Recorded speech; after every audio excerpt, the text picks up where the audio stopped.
फिर दिन हुआ पुरानी रात का, करे सौ शुक्र हम खुदा की जात का, खुदा की जात का, नया फिर दिन हुआ।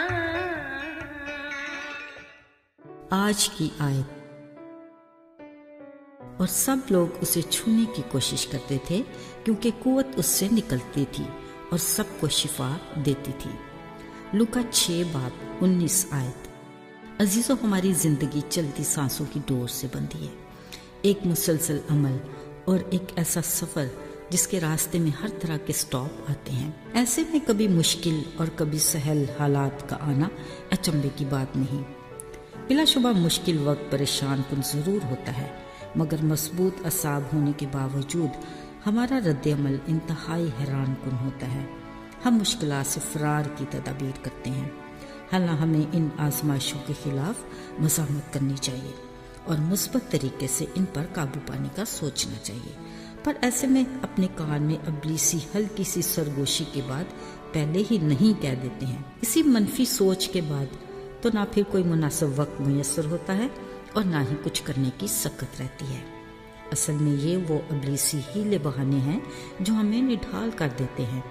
ये कुव्वतें हमें पीछे धकेल कर मज़ीद मुश्किलात का शिकार बना देती हैं ताकि हम मायूस और नाउमीद होकर कुव्वत के वाहिद और हकीकी सरचश्मा तक पहुँच ही न पाएं। आखिर कब तक? अजीज़ों, मसीह यसू की ज़मीनी ज़िंदगी का दौर तारीख के नाकाबिल फरामोश वाक़यात पर मबनी है। खुशकुन बात यह है कि दुनिया की तारीख कबल अज़ मसीह और बाद अज़ मसीह से ही शुरू होती है, यानी इब्तिदा भी वही और इंतहा भी वही खुदा। अजीज़ों, ये भी यसू की ज़मीनी ज़िंदगी का वाक़या है। एक बीमार औरत जिसके 12 बरस से खून जारी था, वो अपना सारा माल हकीमों पर खर्च कर चुकी थी, पर उसे शिफा न मिली। एक दिन उसने यसू को ढूंढा और पीछे आकर उसकी पोशाक को छुआ और उसी दम भली चंगी हो गई। यसू ने मुड़कर कहा, किसने मुझे छुआ? क्योंकि कुव्वत मुझसे निकली है। असल में तो उसे मालूम था, मगर वो चाहता था कि इस मौजज़े का इल्म सबको हो। इतने में वो शिफा पाने वाली औरत डरते कांपते सामने आई और अपने दिल का हाल कह सुनाया। असल में यीशु मसीह न सिर्फ उसे शिफा देना चाहते थे, बल्कि उसे जिंदा गवाह भी बनाना चाहते थे। यीशु ने उससे कहा, बेटी, तेरे ईमान ने तुझे अच्छा किया, सलामत चली जा। ये उस दौर का वाक़या है जब हर किसी की यीशु तक रसाई मुमकिन नहीं थी, पर जो कोई उसे ढूंढता वहां तक पहुंच जाता।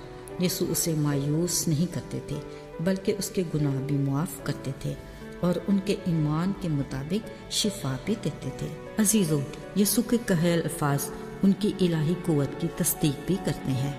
उसने कहा कि किसी ने मुझे छुआ है, क्योंकि कुव्वत मेरे अंदर से निकली है। साथियों, आज भी यही वाहिद और हकीकी कुव्वत का सरचश्मा है। वो अगरचे जिस्मानी लिहाज से हमारे दरमियान नहीं, मगर रूल कुदस की सूरत में हमारे साथ है। आज हमें भी जिस्मानी शिफा के साथ रूहानी शिफा की ज़रूरत है। वो आज भी कुव्वत का सरचश्मा और मौजज़ात का खुदा है। हमें आज के दौर में भी उसके ईमानदार लोगों की बदौलत उसके नाम की कुव्वत से मौजज़ात देखने और सुनने को मिलते हैं। ये इख्तियार उसने खुद अपने पैरोकारों को देकर कहा था कि तुम मुझसे भी बड़े मौजज़े करोगे। लिहाजा उसी के इख्तियार और नाम की कुव्वत से बहुत सी गवाहियाँ और मौजज़ात ज़हूर पजीर होते हैं, जिसके हम भी जिंदा गवाह हैं। अजीज़ों, एक और मर्ज़ जिसने तमाम दुनिया को अपने शिकंजे में जकड़ रखा है, वो है गुनाह का मुज़ी मर्ज़, जो न सिर्फ हमारे जिस्म बल्कि हमारी रूह को भी तबाह कर रहा है, जिसमें अब्दी हलाकत यकीनी है। मगर शुक्र खुदा का कि ये मर्ज़ काबिल इलाज है। फ़कत हमें डॉक्टरों के डॉक्टर और हकीमों के हकीम खुदावंद यीशु के पास जाकर अपने मर्ज़ का इकरार करना और शिफा देने वाले के कुफ़ारे पर ईमान लाना है। तसल्ली रखिए, वो हमें खुद छू कर शिफा देगा। कलाम मुक़द्दस में लिखा है, उसके मार खाने से हमने शिफा पाई। याद रहे, उसकी इस अजीम कुर्बानी के बायस शिफा पाकर हमें اس کے نام کے جلال کے لیے گواہی دینا ہے، تاکہ دوسروں کو بھی شفا کی قوت کے سرچشمہ تک لانے میں مدد دے سکیں۔ آئیے دعا کریں۔ اے خداوند خدا، ہم اپنی زندگی کے بہت سے معاملات میں خود کو کمزور اور تنہا محسوس کرتے ہیں۔ توفیق دے کہ ہم طاقت اور ہمت کے لیے تیری طرف رجوع لائیں، کیونکہ تو ہی قوت کا واحد اور حقیقی سرچشمہ ہے۔